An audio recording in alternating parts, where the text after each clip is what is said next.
بسم اللہ الرحمن الرحیم رب اشرح لی صدری ویسر لی امری واحلل عقدۃ من لسانی یفقہوا قولی۔ استقبال رمضان۔ رمضان کا چاند دیکھنے کا اہتمام کریں۔ نبی کریم صلی اللہ علیہ وسلم نے فرمایا، جب تم رمضان کا چاند دیکھو تو روزہ رکھو، اور جب شوال کا چاند دیکھو تو افطار کرو، اور اگر مطلع ابر آلود ہو تو 30 روزے پورے کر لو۔ رمضان کا استقبال خوشی اور دعاؤں کے ساتھ کریں۔ اللہ اکبر، اللہم اہلہ علینا بالامن والایمان والسلامۃ والاسلام والتوفیق لما تحب وترضی ربنا وربک اللہ۔ اللہ سب سے بڑا ہے، اے اللہ یہ چاند ہم پر ایمان، امن، سلامتی اور اسلام کے ساتھ طلوع فرما، اور اس چیز کی توفیق کے ساتھ جس کو تو پسند کرتا ہے اور جس سے تو راضی ہے۔ اے چاند ہمارا اور تیرا رب اللہ ہے۔ رمضان رحمت و برکت کا مہینہ۔ رمضان وہ مبارک مہینہ ہے جس میں اللہ تعالیٰ اپنے بندوں پر خصوصی رحمتیں اور برکتیں نازل فرماتا ہے، شیاطین کو قید کر کے اپنے بندوں کو نیکی کے کاموں کی رغبت دلاتا ہے تاکہ بھلائی کے کام کرنا ان کے لیے آسان ہو جائے۔ رسول اللہ صلی اللہ علیہ وسلم نے فرمایا، جب رمضان کا مہینہ آتا ہے تو رحمت کے دروازے کھول دیے جاتے ہیں۔ ایک اور روایت میں آتا ہے، تحقیق تمہارے پاس رمضان آیا ہے، یہ برکتوں والا مہینہ ہے، اللہ تعالیٰ نے اس کے روزے تم پر فرض کیے ہیں، اس میں جنت کے دروازے کھول دیے جاتے ہیں اور جہنم کے دروازے بند کر دیے جاتے ہیں اور شیاطین جکڑ دیے جاتے ہیں۔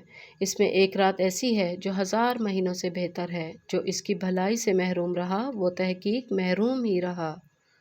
اس دعا کو صبح و شام پڑھنے کی کوشش کریں۔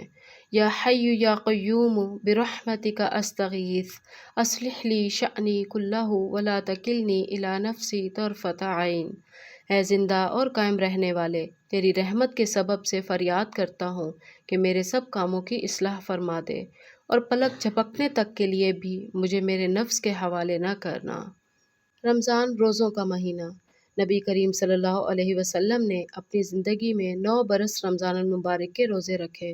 روزہ پہلی امتوں پر بھی فرض تھا، اس غرض کے لیے رمضان کا مہینہ امت مسلمہ کے حصے میں آیا۔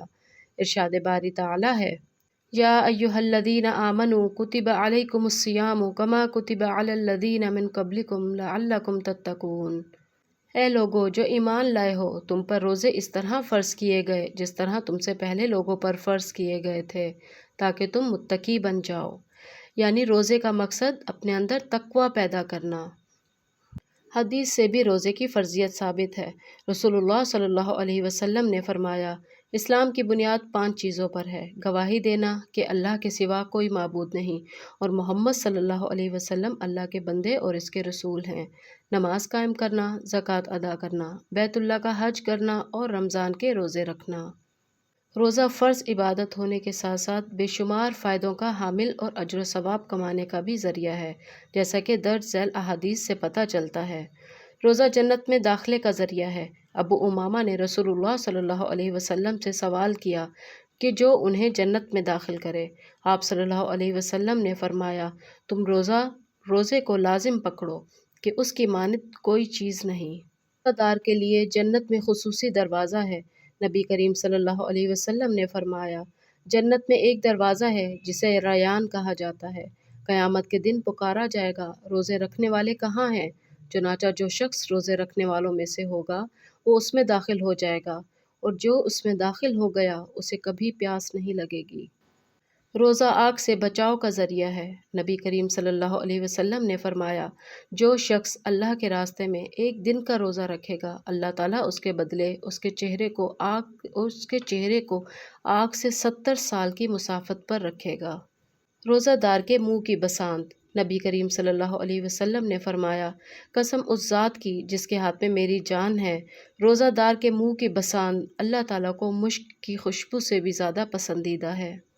روزے کی جزا خود اللہ تعالیٰ دیں گے۔ رسول اللہ صلی اللہ علیہ وسلم نے فرمایا، اللہ تعالیٰ فرماتا ہے، ابن آدم کے تمام اعمال اس کے لیے ہیں سوائے روزے کے، بے شک وہ میرے لیے ہے اور میں خود اس کا بدلہ دوں گا۔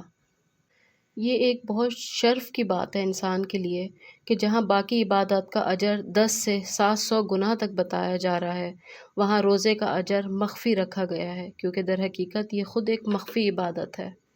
روزہ ڈھال ہے۔